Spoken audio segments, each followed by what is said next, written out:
بسم اللہ الرحمن الرحیم۔ السلام علیکم ورحمۃ اللہ وبرکاتہ۔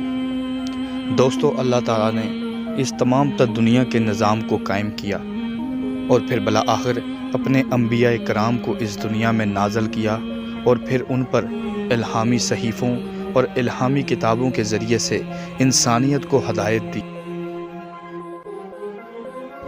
جہاں اللہ تعالیٰ نے انسانیت کو سیدھا راستہ دکھایا، وہاں پر لوگوں نے اپنے گمراہ کن عقائد و نظریات کی وجہ سے ایک اور گمراہی کا راستہ نکالا۔ جو اس راستے پر چلے تو اللہ تعالیٰ نے ان کو عبرت کا نشان بنایا، اور وہ لوگ دنیا اور آخرت میں اللہ تعالیٰ کے غضب کے مستحق ہوئے۔ کسی نے خدائی کا انکار کیا اور کسی نے خدا کو مان کر اس کے ساتھ دوسری ہستیوں کو منسوب کیا، جس میں والدین اور اولاد کے رشتوں کو قائم کرنے کے ساتھ ساتھ دوسری ہستیوں کے ساتھ اللہ تعالیٰ کی ایسی صفات کو منسوب کیا جو کہ شرک کی حد تک پہنچی اور وہ انسان گمراہی تک پہنچ گیا۔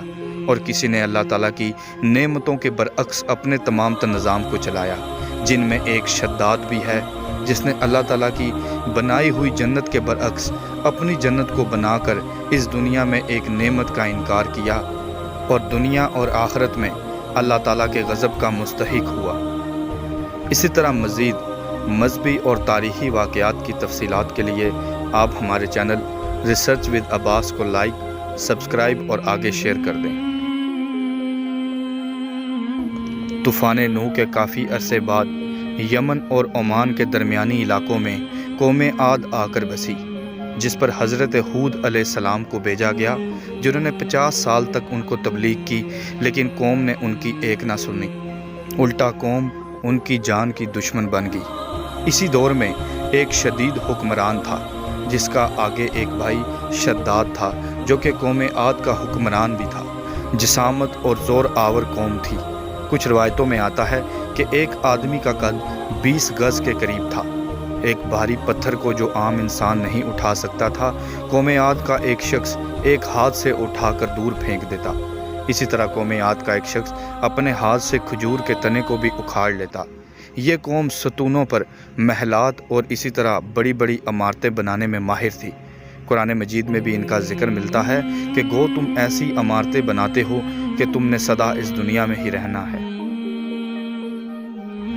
قوم عاد خدا کے ساتھ بت پرستی بھی کرتی تھی، جس پر حضرت ہود علیہ السلام نے ان کی بہت تبلیغ کی، لیکن انہوں نے حضرت ہود علیہ السلام کی ایک بھی نہ مانی۔ آج سے تقریباً 8500 سال پہلے یمن اور عمان کے درمیانی علاقوں میں آباد یہ شہر، جو اس دور کا مایہ ناز شہر تھا، جس کی آج بھی تمام تر باقیات موجود ہیں اور لوگوں کے لیے تا قیامت عبرت کا نشان ہے۔ حضرت ہود علیہ السلام نے شداد کو بھی تبلیغ کی، لیکن شداد نے آگے سے یہ کہا کہ اس کے بدلے میں مجھے کیا ملے گا۔ حضرت ہود علیہ السلام نے کہا کہ جو بھی اللہ تعالیٰ کے بتلائے ہوئے راستے پر چلتا ہے تو اللہ تعالیٰ اس کو انعام میں آخرت میں جنت دیتے ہیں۔ اس نے مزید جنت کے متعلق آپ سے سوال کیا کہ وہ کیسی اور کیا ہے۔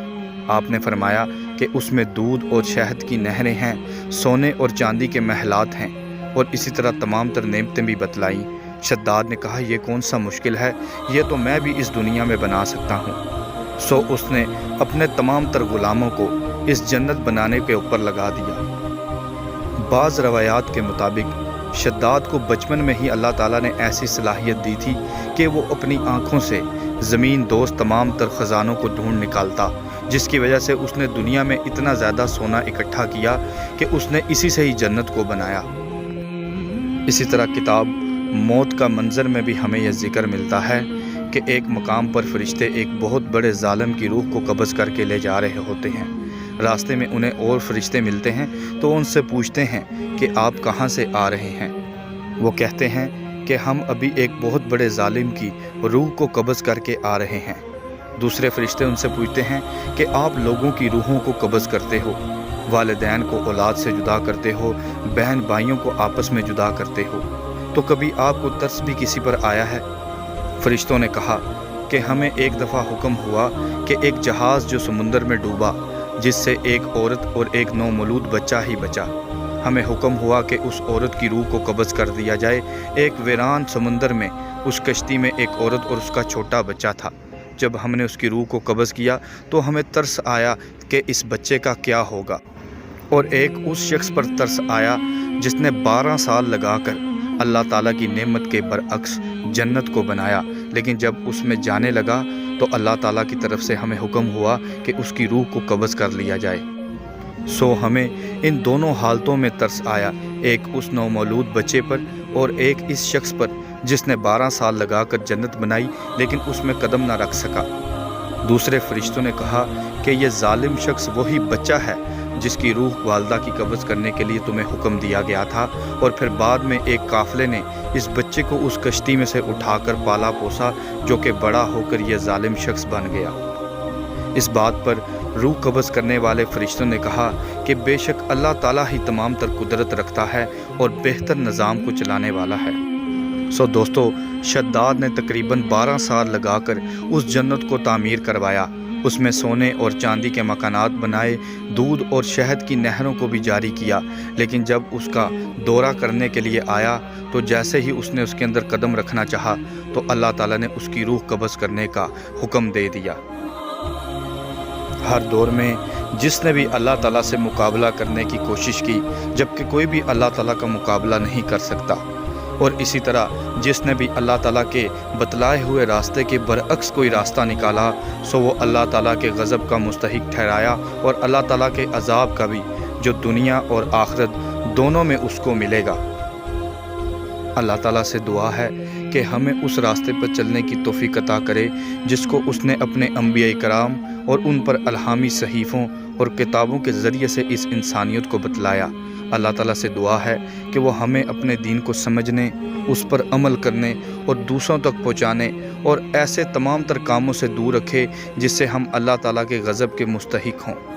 السلام علیکم ورحمۃ اللہ وبرکاتہ۔